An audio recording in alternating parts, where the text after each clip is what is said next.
Hello there, friends. It's Jimmy Maverick, and I am here to tell you that when you use my app, My Perfect Fantasy Draft, you do not need to worry about tracking individual players and checking them off your list as they get selected.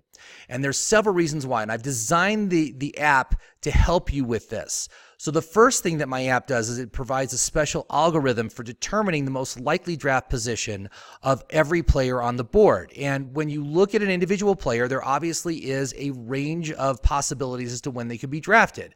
But usually with most players, it's a pretty narrow range.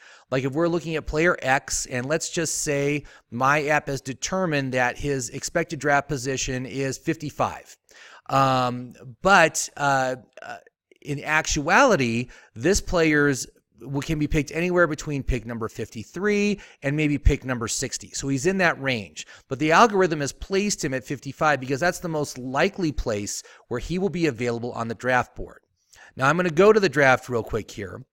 I'm going to go to the app, and I'm just going to show you the other piece that helps you out is Giraffe Mode, which breaks the list down round by round. We're looking at a 12-team league here, draft position 5, half-point PPR, round 7.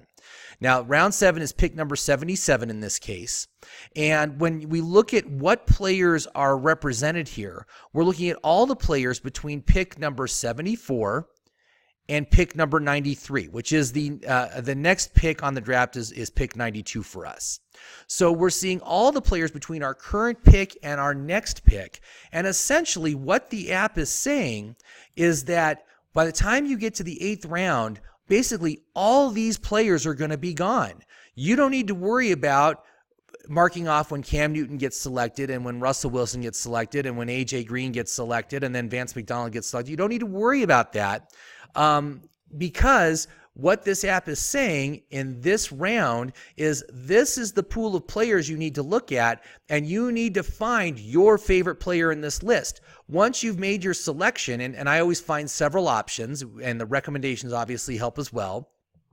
But once you've made your pick, you just jump to the 8th round, and now you're looking at the pool of players between your 8th pick and your 9th pick. So you don't need to track individual players as they come off the board.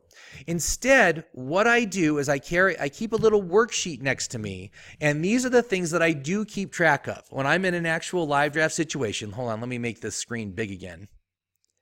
It's very simple. I track the team that picks before me and the team that picks after me, what positions they have taken.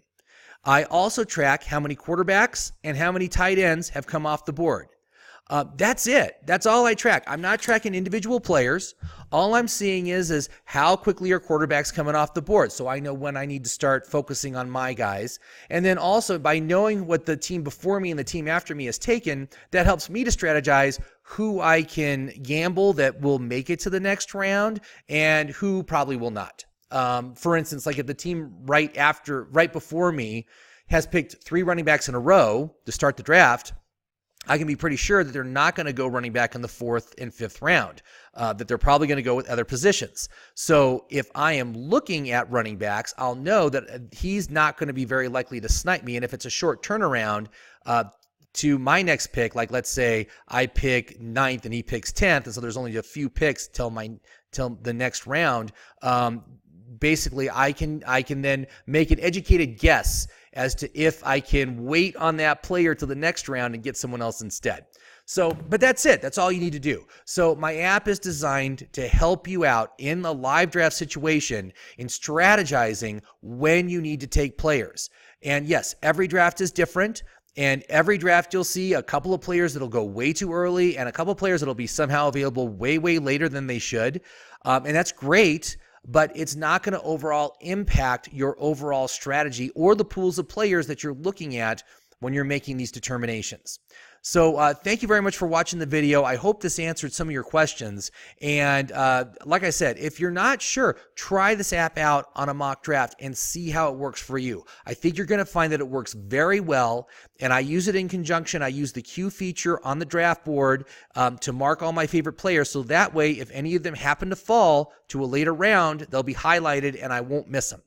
So thanks again for watching. I hope you liked the video, and happy drafting, everybody. Good luck this season.